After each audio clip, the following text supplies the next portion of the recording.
Let's get it, let's get it, let's get it, let's get it, let's get it, let's get it, let's get it. As one Crookshank, your one and only Move Swiftly speaker, checking in for a daily Move Swiftly thought, giving you a perspective on teamwork you will not get anywhere else.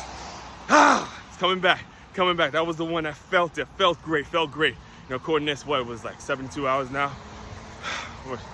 Yeah, 3 days away, 3 days from the half marathon I did this past Saturday. And I got a text. For now, we'll be calling her a good friend, right? Got a text from her saying, hey, I asked her, you know, hey, how do you get rid of this soreness? It's like, it's either you gonna rest or you gonna push the mother F through.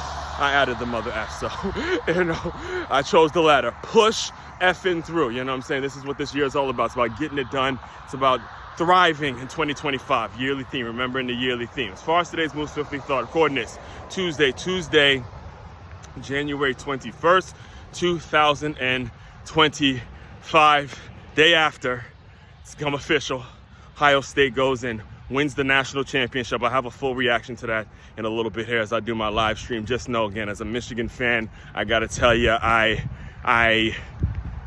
have some mixed feelings seeing that I'm a football man first, and seeing Herb Street get emotional and knowing knowing how we felt a year ago, and just to know we beat them and then they go on and win the championship, and know how we felt when we were, being called cheaters, and then we go out and win it. And to know that this rivalry, as great as the rivalry actually is, it feels like the rivalry, the best is yet to come as far as the game, the Ohio State-Michigan game. It took another step, as if it couldn't become a bigger rivalry than it already was. Oh, it just got serious. It just went into another stratosphere. But like I said, I'll dive into that a little later, all right? So as far as today's Move Swiftly thought, Top 5 Tuesday per usual, as I do every Tuesday. And seeing that all this was going on, we had the inauguration, we had, again, brand new champion, and like I was saying yesterday, there was a lot of college football pride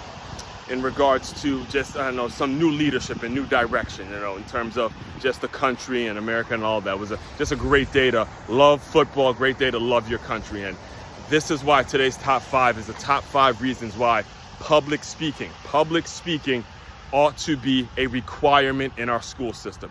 We have got to make it something that's required of everyone. You have got to pass it or make it. If again, I'm very versed in the education world, and I believe public speaking needs to be something that gets taught as a requirement, not just as an elective. I took it as an elective when I was in college. I took it as something because I wanted to develop as a public speaker. I believe that we all need to develop it. And here's the top 5 reasons why. And per usual, I'll dive deeper into each reason later on in the live stream in about an hour or so from this recording. So reason number 1, confidence. All right, you gotta have confidence. You have got to have confidence.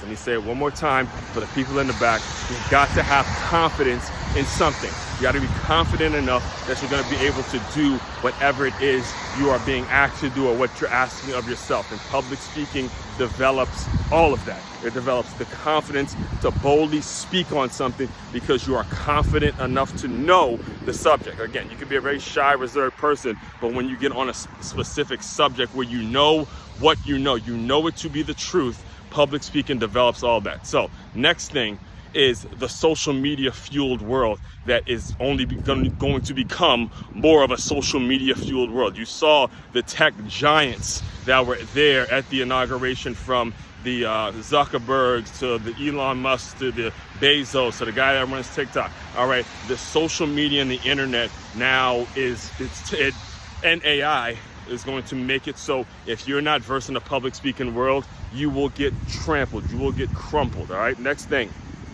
developing your own tribe. You got to develop your own tribe of people. You got to find folks that have the similar worldview. I didn't say the same, a similar worldview as yours as you move forward in this world. That's number 3, right? Number 4, which kind of merges with number 3, between 4 and 3, they're very similar, because as you find your own tribe, you start to develop the courage, and that's number 4, the courage to go and speak boldly on things without really worrying about if you're going to lose your job or how this job is going to, affect you. You start to develop courage. See, the problem right now is there's a lot of people who are great public speakers, but they're not courageous enough to speak on things in a truthful manner and be 100% honest about it, because they're speaking for someone else. They're speaking in the mainstream media. And if they say a certain things, now they got to worry about being canceled or their jobs, not having their jobs and all that kind of stuff. So developing that courage is, again, goes right along with, establishing and speaking to your tribe of people every single day. And the final one could probably most importantly be peace of mind. And I slowed down as I said that, because it is probably the most important thing. When I rest my head, my pillow every single night, knowing that I've given my thoughts, knowing that I've publicly made my feelings clear, made my thoughts clear, and it's out there for public consumption. When I rest my head at night, I know I at least did my part, regardless of how many listens and views and all the vanity metrics that a lot of people pay a lot of attention to. I know I did my part. Not one person is going to change the world, but every single person can simply do their part. And when you develop as a public speaker, you have the peace of mind to know, hey, I did what I can. And hey, that's at the end of the day, that's all you can do. So just to recap again, I'll dive deeper into each point as we move forward in the live stream today. Top five reasons why public speaking needs to be a requirement in our schools. Number one, confidence. Number two, the social media fueled world. Number three, you could find and speak to your tribe on a daily basis. Number four, the courage. And number five, the peace of mind. Again, main website to check out to dive deeper into all my work, it's makeyourmove.com. That's MAKEYAMOVE.com. One-stop shop for your teamwork and your self-development needs. As Juan Cruikshank, your one and only Move Swiftly speaker, checking out. You guys continue to move swiftly. We will talk more soon.